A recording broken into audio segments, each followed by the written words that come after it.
the parks and in the gardens. And when he renounced, his whole life was with nature. In caves, under the trees, in the forest. That is important for us to understand. That is important for us to reflect. If our teacher had such a feeling and affinity and understanding of the interdependence between human life and nature, surely we must be able to feel the same. We must have the same vibrations. We must have the same values. We must look at nature the same way as our teacher had lived, had actually lived. Not just talked about it, he actually lived with nature. That is important. And this message we must tell the rest of the world. We just don't talk. The Buddha didn't just talk. He actually respected and honored and lived with nature because he understood the interdependence, that all of us are part of nature, that he was not away from nature, he was part of nature. And the laws of nature also governed his life. That is important to reflect. And that is a very, very important, significant lesson that we have for the rest of the world. Not just among ourselves, but for all of humanity, because we are in the brink of having a catastrophe in the not too distant future if we don't recognize and adjust ourselves and live according to the laws of nature. So much for his birth. What about his childhood? What was so special about his childhood? What strikes you most about Prince Siddhartha as a child? Lacey, what strikes you most as a child? What was it that strikes you most? Siddhartha as a child. Let us reflect. Pardon? Wonderful. He was a very compassionate child. From childhood, he was very compassionate. Anything else? Anything else? I heard something. Yes? Don't be shy. We are all among friends and family. Anything else? He was compassionate, no question about it. But what is important for us to reflect is that he had an inquiring mind. He had an inquiring mind. He questioned. He asked, how come this is so? Why is this not so? Can it not be different? Why should this be so? How come this is so? All the time asking questions, inquiring, finding out, investigating, probing, all the time, even as a child. Because he asked questions, he was able to think in a different way. He was able to think out of the box, at a lateral level. All of us tend to think the same way as we are taught. All the time, learning like a parrot, regurgitating, or just stating whatever we learn. But here was a child who reflected, who asked questions, and who found out answers by himself. And that is important for us to reflect, because we need to inculcate this culture of inquiry, of investigation, of thinking out of the box, of creating new things, because we are in an age of imagination, an age of creativity, where the horizon is endless, is boundless. And if we don't inculcate this in our children, we will be denying them a wonderful heritage. This is our heritage. This is our culture. We will be denying them this asset, this wonderful asset to excel in life, to be able to bring out their inner talents and skills, because each of our children have talents, different skills. It's up to us to encourage, to promote, and encourage them to question us, question all kinds of things. Don't chase them away. Don't say, if they ask Mama, go and ask Papa. If they ask Papa, go and ask Mama. Mama says, I'm too busy. The child won't ask questions anymore. These are very practical, down-to-earth things. The Buddha himself in his own life practice, which we need to reflect on and we need to adopt these practices in our own life. If we are true to his teachings, we have to follow what he actually did.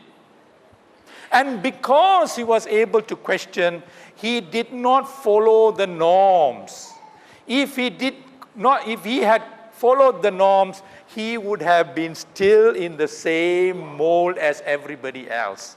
There would not have been a Buddha, there would not have been a Dhamma, because he would have been indoctrinated and he would have been just regurgitating whatever was there, practiced at that time. Instead, he questioned the caste system. How can you decide on a status of a person purely by birth? Just because he is born a Brahmin, it doesn't mean that he is high class. But more important is his virtues, his character. That is how you decide, not by birth. He challenged the discrimination of women. He said you cannot discriminate women. In fact, women are more important than men. Mothers are more important than fathers. And the fathers are not going to give birth. It's only the mother who can give birth to a child. I can guarantee you this. None of your sons are going to give birth to any child. So don't give him the chicken leg. When you serve the chicken, don't keep a chicken leg reserved for him. Reserve all the best food for your daughters. Because they are the ones who are going to give birth. They are the ones who have to be strong. They are the ones who have to be nourished. Not just before they just give birth. That's too late. From small.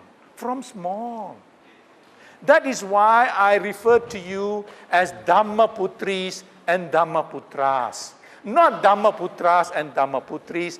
The Putris come before the Putras. If there are no Putris, there won't be any Putras. And this is something the Buddha revolutionized. He changed the thinking in society. He says this is how we should look. And his teachings further reinforce this. He says if you were to put your mother on the right shoulder and the father on the left shoulder for 100 years, you still cannot serve them.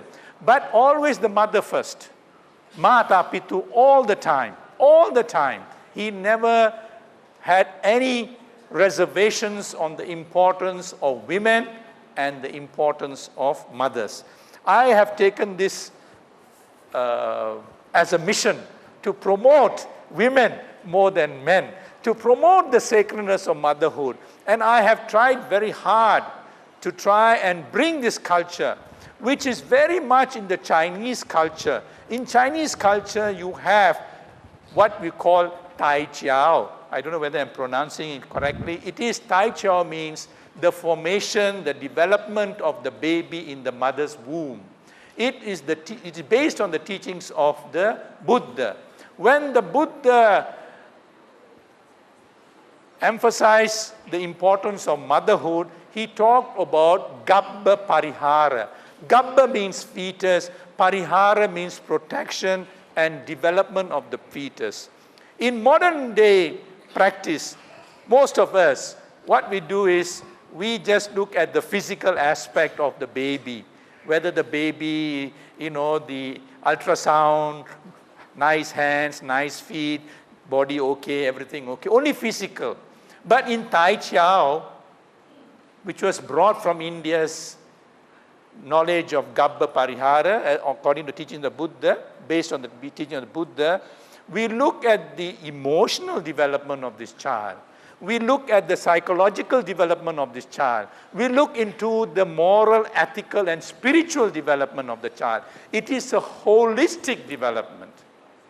And we need to promote this because this child is alive in the mother's womb. This child is alive in the mother's womb. The child can hear, the child can feel. Whatever the mother feels, the child automatically feels. It's been proven in science. And the mind is alive. The child's mind doesn't begin to function when the child is grown up. The mind begins to function while the child is in the mother's womb. So these things I have incorporated in one of my books.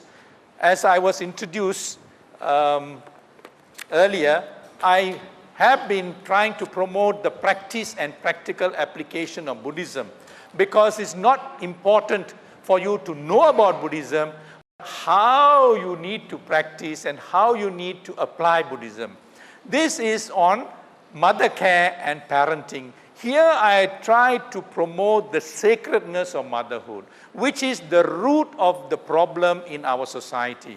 Our society is gone in a wrong direction because we don't recognize the importance of the sacredness of motherhood, and we fail, the second half of it, we fail to understand that not only is the child 1 year old when the child is born, according to the Chinese culture, according to the Buddhist culture, the child is 1 year old. That's why you celebrate 1 year old. But from the first day right up to about 5 to 6 years old, this is the fastest growing period of the mind. And all kinds of influences get recorded in the child's mind.